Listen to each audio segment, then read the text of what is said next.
ma wanayue, wanagone tuoriti, wanagone tosiboi, be wanagone chando koriti, wanayue, wanayue, wanayue baba, wanayue mama, wanayue. Paka uturo mo wagone nyasachero kamano kuom ritowa kendo kuom telonwa. Nyasaye nochweyowa e piny ka moketowa e puodho mar Eden. Jasigu Satan nobiro kisomo chakruok 3 mowuono dhano. Dhano nodhi ataro mar dwach Nyasaye. Kendo kisomo chakruok 3:19 dhano Nyasaye nosingone dhano ndobiro kale pek ni mondo mi uchien nyaka nochwer luya. Kendo ma omiyo Nyasaye omanyo yo mar duogo dhano ire nikech dhano noseringo weye. Omiyo bedo ni waketho puodho mar Eden, omiyo chandruok gi pek gi ywak gi murola gi ywak kendo gi shida mwakaloe omakowa nyaka sani. Kendo gik mosekale gi kata Yesu kano biro e piny ka, gik mosekale gi Yesu nokalo. To dike Johana 6:33 ni uneno malite piny ni. Piny ka nigi lit ne osiep ka, osiep na piny ka nigi chwero piwa, piny ka nigi ywak, piny nigi pek. Yesu ndiko niya, kubedo kuoma to unulok piny. Nitie okinyi maber ma piwa ibiro ywe. Nitie okinyi maber ma tho wanagone oriti. Nitie okinyi maber mwana rod gi jawar. Nitie okinyi maber mondike Fweny 21:4 wacho niya, kendo Nyasaye noywe pi wang' duto e wengegi, tho ok nobedie kendo, kata ywak kata nduru, kata remo ok nobedie, nikech gik machon osekalo. Kata pini to lit kaka litni, kata wachandore kaka wachandore ni, kata pi wang' machwer kama, kata tho osemiyo walit. Johera, okinyi maber ni nyime ma wanaywe, okinyi maber ni nyime ma wanarom gi Kristo.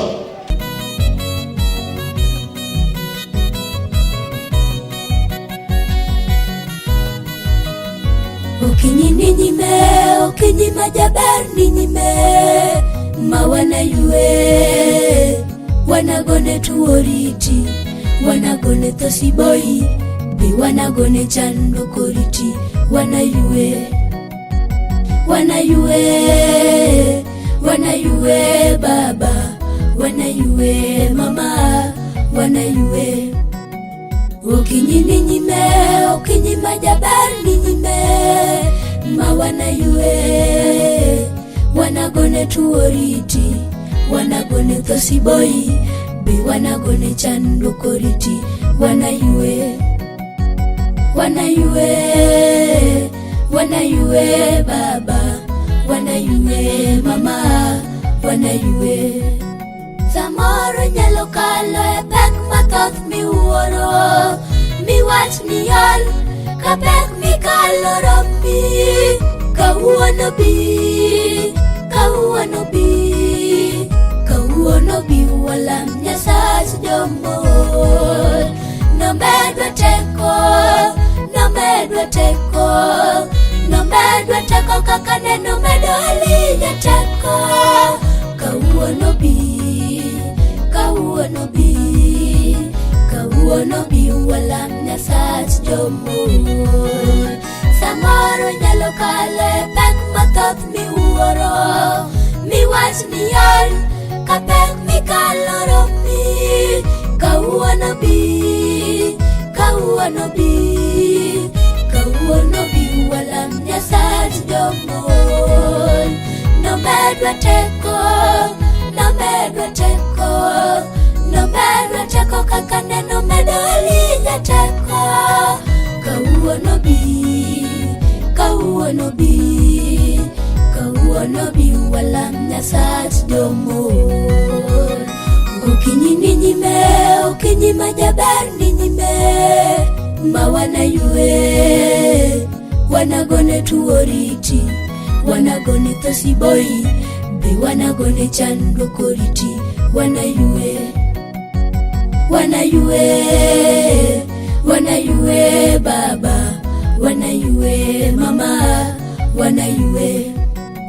Okinyi ni nyime, okinyi majaber ni nyime, ma wanayue, wanagone tuoriti, wanagone thosiboi, be wanagone chandukoriti, wanayue, wanayue, wanayue baba, wanayue mama, wanayue.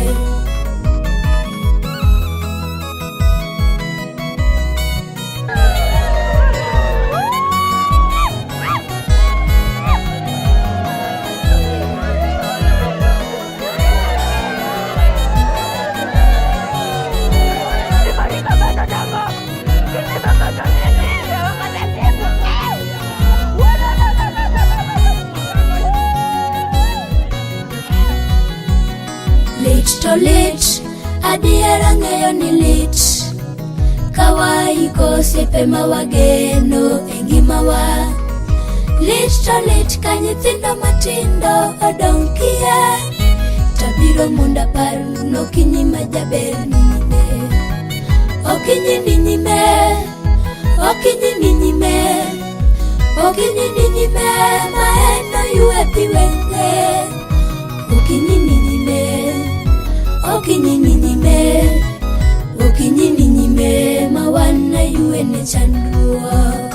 Lit to lit, adiera ng'eyo ni lit, kawaiko siepe mawageno e ngimawa. Lit to lit ka nyithindo matindo odong' kia, tabiro mondo aparo nokinyi majaber ni nyime. Okinyi ni nyime, okinyi ni nyime, okinyi ni nyime, ma en oyue pi wenge. Okinyi ni nyime, okinyi ni nyime, okinyi ni nyime, ma wanayue ne chandruok. Okinyi ni nyime, okinyi majaber ni nyime, ma wanayue, wanagone tuoriti, wanagone thosiboi, be wanagone chandukoriti, wanayue, wanayue, wanayue baba, wanayue mama, wanayue. Okinyi ni nyime, okinyi majaber ni nyime, ma wanayue, wanagone tuoriti, wanagone thosiboi, be wanagone chandukoriti, wanayue, wanayue, wanayue baba, wanayue mama, wanayue.